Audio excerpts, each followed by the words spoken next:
Okay, so I've had my print copies of Carapace come through and In the Heart of Oz.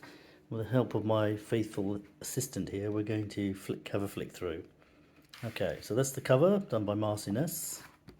So let's have a look here, and that's the intro, contents, yeah, a little bit of introductory comments. Oh, you got any questions, Tom? You can shout out. There's an overview of the adventure, and then we go into start talking about NPCs and entanglements. There we go, these are the actual NPCs you find in town. Did a good job of bending that page, well done.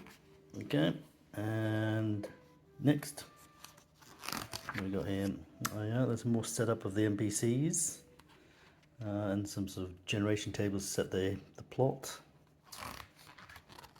Another art piece by Martinez with the adventurers approaching the hive, and here we go. Here's the hive with some the general map and sort of things that can happen around it. Then we have a hex flower, which basically is there if you want to experiment with navigating to the hive. So you got an encounter, then you got terrain, and then you got weather. The idea is that this is actually not a bad practice if you want to use the hex flower for exploring the hive. And this is one of the ways you can explore the hive, which is to generate a point crawl. That's a template and the way you do it. And then a little thing here about maybe what you can do with giant ant parts. Here's an example of what it might look like. A couple more examples. And then the second method you can use to explore the hive is this labyrinth move, made by Jason Cordova. Can we go back? Sorry, mister. And it's a nice, really simple technique for maplessly exploring a hive. The idea is that the hive is understandable by the non-forming mind. And then hex flowers. Oh, you give that such a nasty bend there, Thomas. Oh, don't bend it, please. Here's a hex flower. This is another way of exploring the ant hive a mapless way.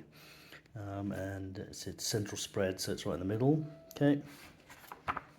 Another bit of art by Martinez. And then there's a bestiary, which has got stats for OSE, advanced OSE, I guess, Osric and 5th edition rules, and AD&D, so you can sort of look up all the different monsters, so in theory it's kind of compatible with all those. A little bit about possible treasures and bonus magic items. This bit here deals with the queen encounter, so the premise is that there's a queen ant and she may be trying to communicate with you.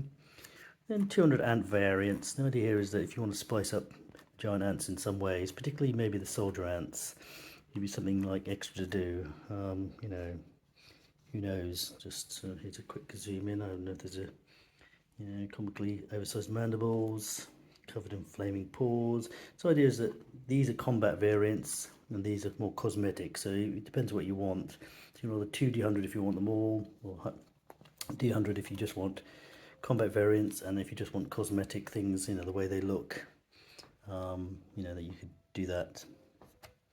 Oh yeah, now they have some NPC facing tables. Oh sorry, the player facing tables. So these are NPCs. So rather than having a village with like people, with locations, you just go straight to the NPCs. And if you're doing a one shot, you can just do flashbacks back to these NPCs. Okay. And then I thought it might be nice to do some pre-gens, so that if you're doing this as a one shot, you got a little less cognitive load for getting into it. Okay, then finally, if you're in the hive, there's some dressing tools for the players to. So the idea is that while the DM is generating the encounters and whatnot, the players can be helping to generate the rest of the scene setting, which is essentially isn't going to change significantly. You're bending that page, man. Oh, okay, turn. I might have to get your sister to help next time. And then notes page, and then what do you call a page with no player facing page. Okay, turn off the hive, and then the back. These are actually little ants I drew, so these are the ones not done by Martinez. Okay, show me the cover again. Okay, right, thank you, mister. I'm going to save that. Okay, I brought my faithful assistant back again. Hopefully you'll be a little more sensitive on turning the page corners. What do you think? Yeah? What do you think? Is that a little snigger? No. No?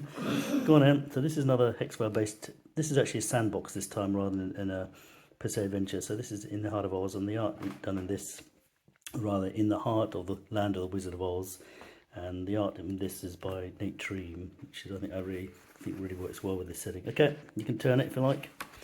Again, we've got an introduction with some opening comments. Okay, you can turn.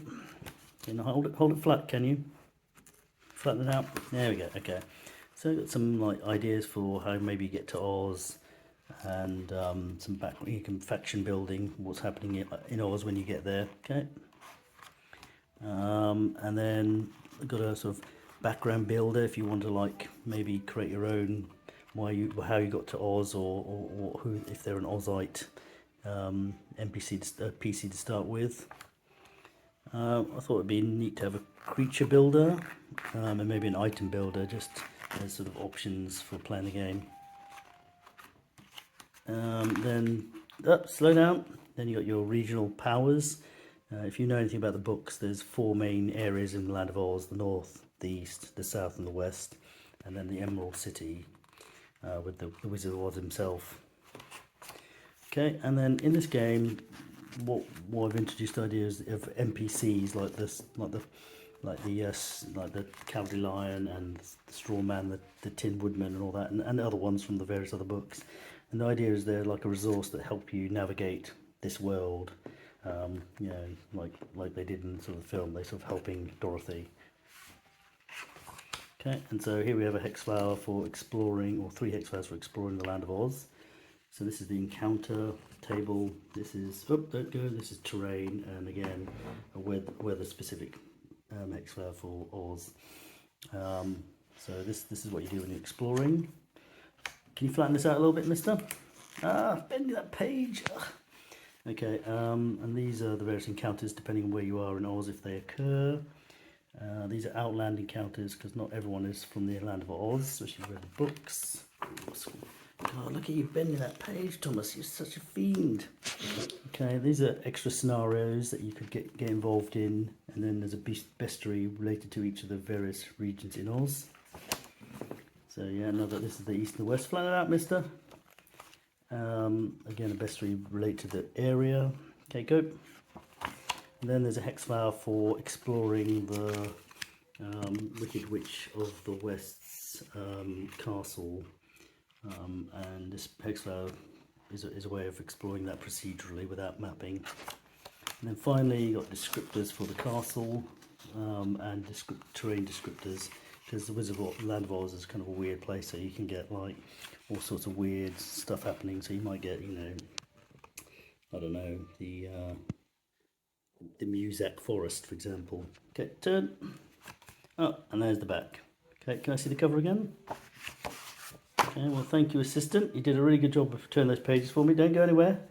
You did a really good job of twisting those corners as well, so that this booklet is not so pretty now that you've done with it. I guess this one's not going to one of the backers. Okay, well, if you're interested in any of these hex flower based bits of zines, and have a look at my Kickstarter. Okay, cheers, bye.